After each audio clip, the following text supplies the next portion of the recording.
Doctor मेरे periods miss हो गए हैं, आप मुझे बताइए मुझे क्या करना होगा। देखिए, पीरियड जब भी मिस होते हैं तो आपको सबसे पहला काम है प्रेगनेंसी टेस्ट करना। प्रेगनेंसी टेस्ट रूल आउट करना सबसे ज़्यादा ज़रूरी रहता है। इसके अलावा और भी कई कारण हो सकते हैं जिसकी वजह से पीरियड मिस हो सकता है, जैसे कि आपका हार्मोनल इम्बैलेंस हो गया, जैसे कि पीसीओडी में देखने को मिलता है। इसके अलावा आपका थायराइड गड़बड़ हो सकता है, प्रोलैक्टिन लेवल गड़बड़ हो सकता है। इन कंडीशंस में भी आपका पीरियड मिस हो सकता है। आप बहुत ज़्यादा स्ट्रेस में अगर रहते हैं तो भी आपका पीरियड मिस हो सकता है। आप बहुत लंबे टाइम से कुछ दवाइयाँ ले रहे हैं, बहुत क्रोनिकली बीमार हैं आप, तो भी आपका पीरियड मिस हो सकता है। आपके अंदर खून की बहुत ज़्यादा कमी हो गई है, इस कंडीशन में भी आपका पीरियड मिस हो सकता है।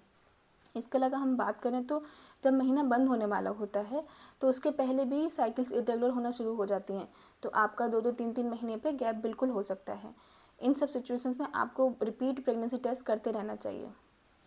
अब प्रेगनेंसी टेस्ट करना कब है?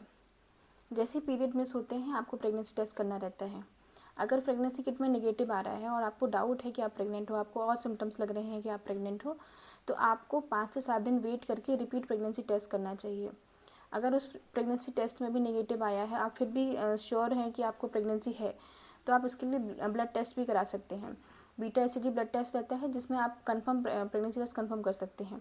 इसके अलावा आपका अगर 5 to 6 वीक ओवरड्यू हो गया है, 5 से 6 हफ्ते महीना चढ़ गया है, तो आप अल्ट्रासाउंड में भी कंफर्म कर सकते हैं कि आपका महीना क्यों चढ़ गया है या आपको प्रेगनेंसी तो नहीं है।